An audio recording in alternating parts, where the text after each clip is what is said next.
हमारे साथ डॉक्टर सुनीला गर्ग हैं, आप सलाहकार हैं आईसीएमआर की। सुनीला जी, डर बहुत ज्यादा है इस वक्त हर भारतीय में और समझ में नहीं आ रहा है कि किस तरीके से इस चुनौती से निपटा जाए।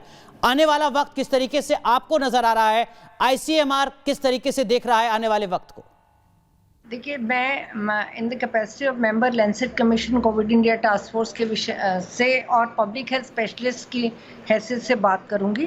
बेसिकली हमने ये समझना है कि सिस्टम्स बहुत ओवरवेल्म हो चुके हैं। लोगों में एक तरीके का बहुत ज़्यादा एक चैलेंज है और एक डर है। जैसे कि मैं सबको सुन रही थी कि अब इस टाइम है कि हम किस तरह से सिचुएशन को कंट्रोल करें। अगर आप सिचुएशन महाराष्ट्र की देखेंगे तो लगभग हम थोड़ा सा सैचुरेशन की तरफ आ रहे हैं, क्योंकि वहाँ पे नंबर ऑफ केसेस 3.6 टाइम्स हैं। उत्तर प्रदेश में 277 टाइम्स नंबर ऑफ केसेस हैं। अगर हम मार्च से बात करें 277 गुना केसेस बढ़ गए हैं। बिहार में 268 गुना बढ़ गए हैं। उत्तराखंड में 121 गुना, राजस्थान 87 गुना, छत्तीसगढ़ 33 टाइम्स।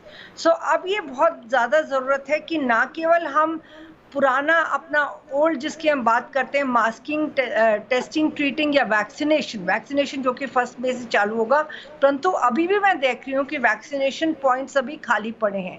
तो कहीं ना कहीं हमें वैक्सीनेशन, हम 1 तारीख से बात करते हैं परंतु आज की तारीख में पूरे पॉइंट्स बने हुए सब कुछ, परंतु लोग वैक्सीनेशन के लिए क्यों नहीं आ रहे? क्योंकि वैक्सीन हेजिटेंसी अभी भी लोगों में बहुत ज़्यादा स्ट्रांग है। दूसरी बात है हॉस्पिटल प्रिपेयर्डनेस की, in terms of not only oxygen, drugs, availability of man power. क्योंकि आप देखेंगे कि मैन पावर भी अब थोड़ा सा एक बहुत ज़्यादा फटीग आ चुका है। आज आप देखते हैं कि हमारी मैन पावर में आज हमारे कुलीग्स की डेथ हो गई, 3 मैं अपने ही हॉस्पिटल में बताती हूँ, 3 हमारे सीनियर डॉक्टर्स की डेथ हो गई, 1 नर्स की डेथ हो गई। तो ये थोड़ा सा एक बहुत ज़्यादा वो है, परंतु फिर भी मैं ये कहना चाहूँगी कि अभी भी रहते सुधरे हम इस पर चैलेंज और इस पे कंट्रोल पा सकते हैं। अब आप पूछेंगे सुनीला जी, एक दलील लगातार दी जाती है कि देखिए हम एक बहुत बड़ी आबादी वाला मुल्क है, 135 करोड़ की आबादी है लगभग इस देश में। ऐसे में जो तमाम जरूरतें हैं इस महामारी के बीच वो तत्काल पूरी हो जाएं, ये मुमकिन नहीं है।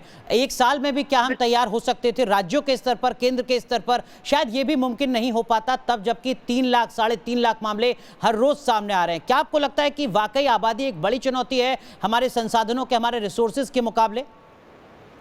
देखिए, आबादी एक चुनौती हो सकती है, परंतु हमें उन कंट्रीज को भी देखना चाहिए जिन्होंने आबादी के साथ होते हुए भी इस चैलेंज को कॉन्कर किया। यानी कि हमारे पास में हमें बहुत सारे उदाहरण हैं, मैं अभी उनको देना नहीं चाहूँगी। आबादी एक चैलेंज है, पर चैलेंज को आप अपनी एडवर्सिटी को आप अपनी अपॉर्चुनिटी में कन्वर्ट कीजिए। आपके लिए आपके पास में डॉक्टर्स हैं, नर्सेज हैं, पैरामेडिकल वर्कर्स हैं, एनजीओज हैं, आपके पास में। आप देखिए कितनी जल्दी हम लोगों ने चीज़ें जुटाई हैं। इसकी भी आपको पीपी बिल्कुल ज़ीरो से हमने शुरू करके आज हम कहाँ पहुँच गए हैं। तो परंतु हर दिन एक नया चैलेंज है, ये हमें देखना पड़ेगा।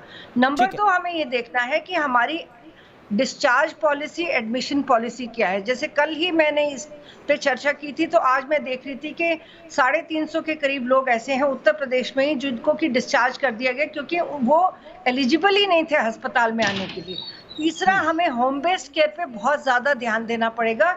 ये नहीं कि हर एक इंसान जाके हॉस्पिटल में बैठ जाए जिसपे कि सिस्टम पे बहुत ज़्यादा लोड है।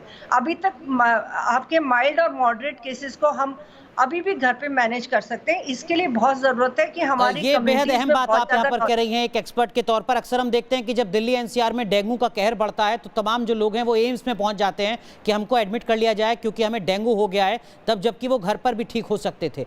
ये एक जिम्मेदार नागरिक के तौर पर हमको भी समझना होगा कि क्या वाकई हमें अस्पताल में एडमिट होना है या हम घर पर रहकर भी ठीक हो सकते हैं। क्योंकि अगर हम अस्पतालों में जाकर बिस्तर पर बैठ जा रहे हैं तो एक जरूरतमंद को हम बिस्तर नहीं दे पा रहे हैं। लेकिन आगे की रणनीति क्या होनी चाहिए ये आप तीनों से समझेंगे। एक छोटा सा ब्रेक, तुरंत हाजिर हो रहे हैं।